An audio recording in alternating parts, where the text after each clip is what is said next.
Menjadi barometer politik nasional setelah PDI Perjuangan tidak mengusung Anies Baswedan sebagai bakal calon gubernur. Dan kini nama Pramono Anung Rano Karno menjadi lawan pasangan bagi Ridwan Kamil dan Suswono di pemilihan gubernur Jakarta. Seperti apa sebenarnya dinamika di balik pemilihan seorang Pramono Anung sebagai yang bisa dikatakan pemain pengganti Anies Baswedan yang awalnya ini sempat akan diusung oleh PDI Perjuangan, serta bagaimana juga dengan komunikasi dan restu Jokowi. Benarkah Pramono Anung bagian dari kompromi antara Istana dan PDIP?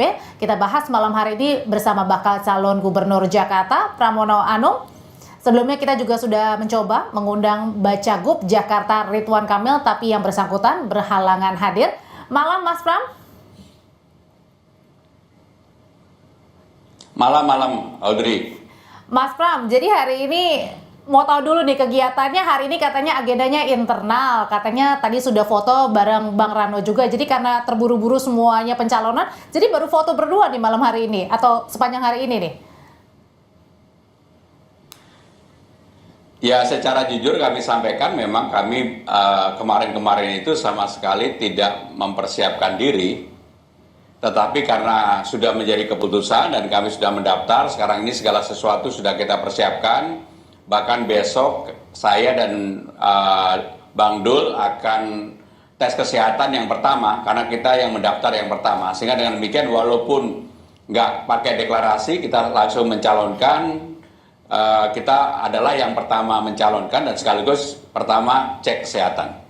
Meskipun tidak sempat deklarasi, Bu Ketua Umum Megawati juga tidak secara langsung ya mendeklarasikan, berbeda dengan pemilihan kepala daerah lain-lainnya begitu yang sudah mendeklarasi namanya dan kemudian dari daerah mana, Mas Pram. Jadi betul nih Mas Pram, ini posisinya sebenarnya adalah menggantikan posisi Mas Anies yang awalnya semula akan diusung oleh PDI Perjuangan di Pilgub Jakarta.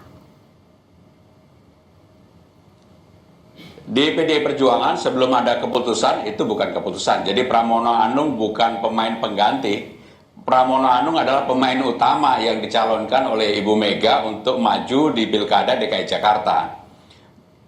Bahwa pada saat pencalonan ataupun keinginan Mas Anies sebagai calon di PDI Perjuangan, saya termasuk yang pada waktu itu mengapresiasi dan mengendorse. Tetapi begitu ada dinamika internal dan kemudian Bu Mega memutuskan saya sebagai calon yang sebenarnya saya sama sekali tidak pernah berkeinginan atau pernah mau untuk menjadi calon. Tetapi dengan keputusan ini tentunya saya sangat serius untuk maju, saya bersungguh-sungguh, saya juga dengan Bang Dul akan menawarkan gagasan-gagasan program-program kepada seluruh warga Jakarta apabila mereka percaya bahwa saya dan Bang Dul merupakan orang yang dipercaya untuk dipilih.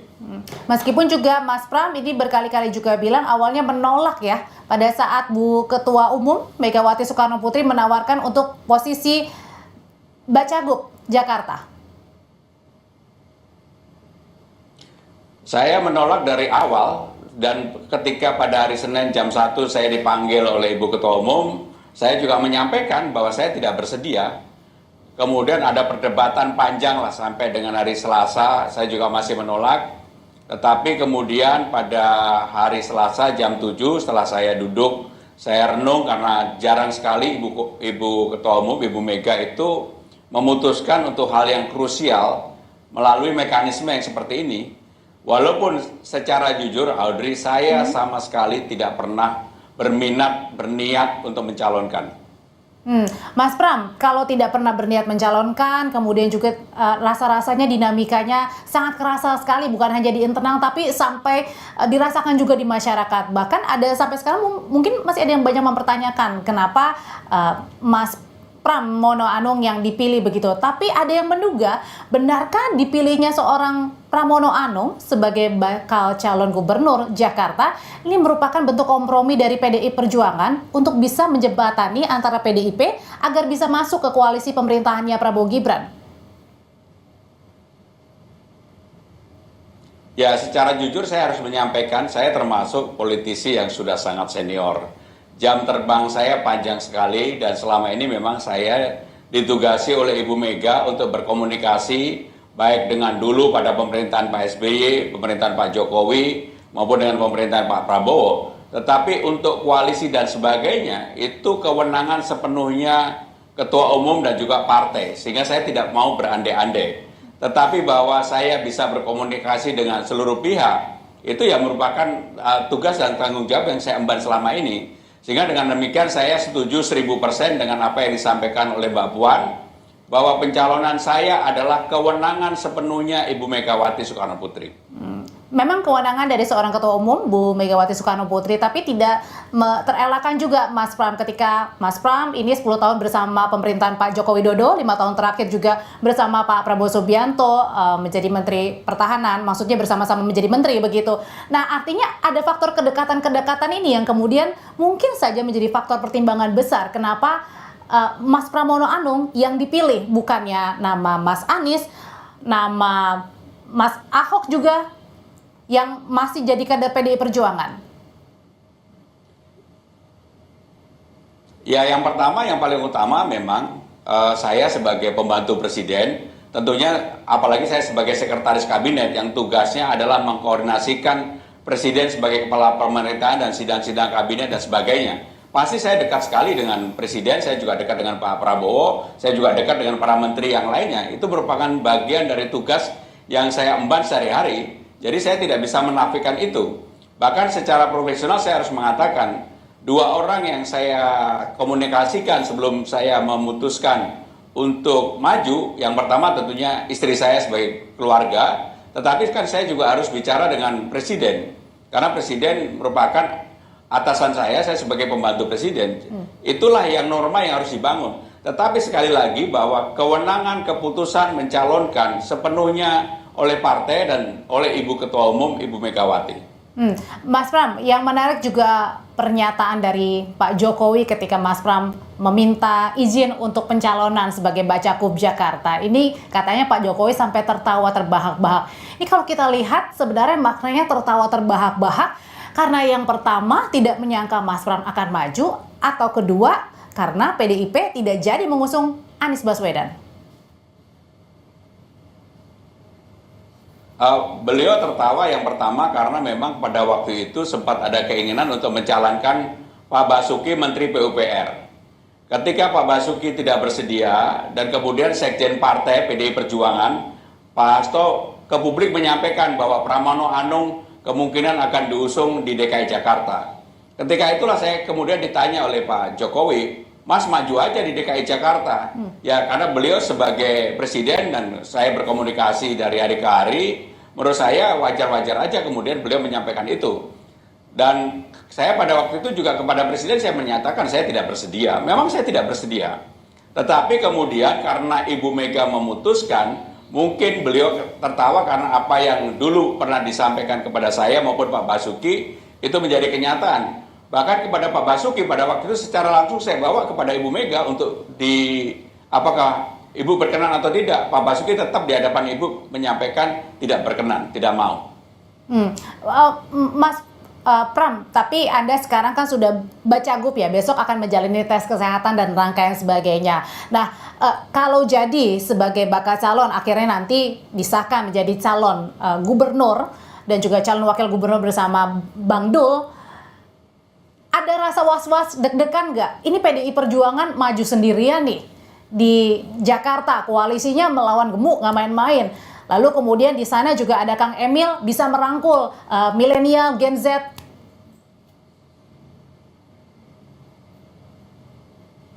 Ya, kekhawatiran kalau saya bilang nggak ada, saya pasti berbohong. Dan beberapa teman-teman saya menyampaikan kepada saya, Mas, emangnya Mas mau turun gunung? Ini bukan turun gunung, ini naik gunung yang tinggi sekali, tidak mudah. Saya juga kenal secara pribadi dengan Bung Ridwan Kamil, sehingga dengan demikian menurut saya ya ini menjadi kompetisi yang akan sehat. Saya malah lebih senang kalau orang menyampaikan kepada saya bahwa memang saya hampir 10 tahun tidak pernah mau tampil di publik karena mengerjakan dapurnya presiden dengan sangat sengaja.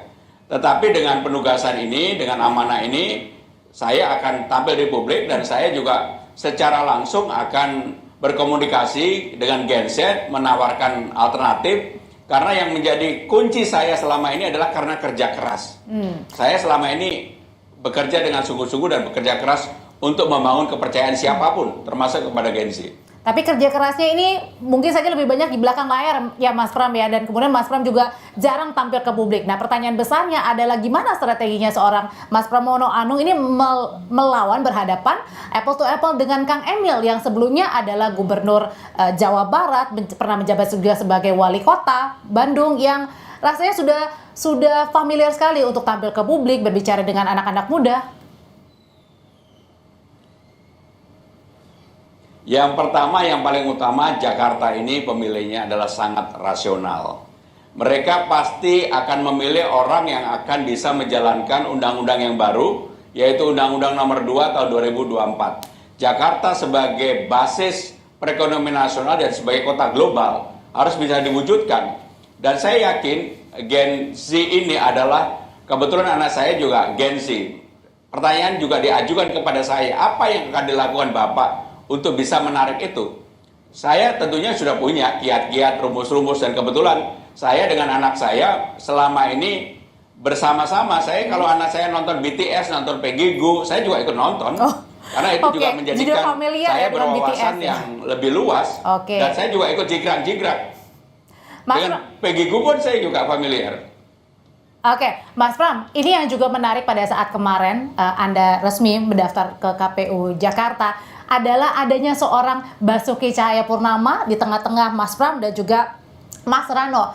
Pesan apa sih yang dibawa? Ingin juga menarik begitu sebanyak-banyaknya teman Ahok yang kemudian bisa menggrab keterpilihan untuk mereka memilih Mas Pram dan juga Bang Rano, atau jangan-jangan ada posisi strategis nih? Jangan-jangan jadi ketua pemenangan nih di Jakarta.